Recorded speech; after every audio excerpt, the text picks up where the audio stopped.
একজন বিবাহিত পুরুষকে প্রশ্ন করা হলো, আপনি বিয়ে করে কি কি পেয়েছেন? তার উত্তরটা খুবই মজার ছিল, তাও সত্য। বিয়ে করে সর্বপ্রথম একটা বউ পেয়েছি।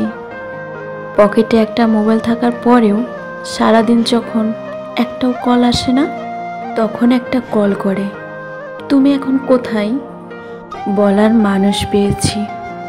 তখন নিজেকে খুব গুরুত্বপূর্ণ এবং পাবলিক মনে হয়। একজন কুকার শেফ পাচক রাঁধুনি পেয়েছি।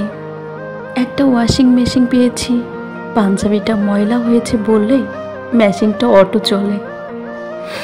একটা অটো টেপ রেকর্ডার পেয়েছি, মাঝে মধ্যে কিবোর্ড টেপা ছাড়াই বাজতে থাকে। কখনো জোরে স্টপ বললে বন্ধ হয়, কখনো শব্দ পরিবর্তন হয়ে বৃষ্টি চালু হয়, কখনো হাই ফাইভ দেখালে অটো বন্ধ হয়ে যায়। বড় বিচিত্র এই রেকর্ডার। সপ্তাহে 5-7 দিন পর পর অতি যত্ন সহকারের বাজার সদাইয়ের লিস্ট ধরিয়ে দেওয়ার জন্য একজন কেয়ারটেকার পেয়েছি। আমার ঘরে রাত 11টা, 11:30টার পর আমাকে প্রবেশ নিষিদ্ধ বলে হুমকি দেওয়ার দারোয়ান পেয়েছি। ছোট্ট একটা অ্যালার্ম বক্স পেয়েছি। বাড়তি প্রাপ্তি হিসেবে শ্বশুর শাশুড়ি শালা শালি সম্বন্ধী পেয়েছি।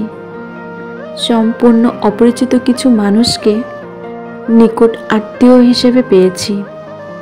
একটা সন্তান পেয়েছি। সে যখন বাবা বলে কোলে চড়ে বসে কিংবা গলা জড়িয়ে ধরে, তখন বাগানে ফুল ফুটলে মালির যে অনুভূতি হয়, তার চেয়েও বেশি মনটা শীতল হয়। এত শত প্রাপ্তির মাঝে কিছু হারিয়েওছি। প্রথমত কুমারিত্ব হারিয়েছি, যদিও কোনো মেডিকেল রিপোর্ট নাই।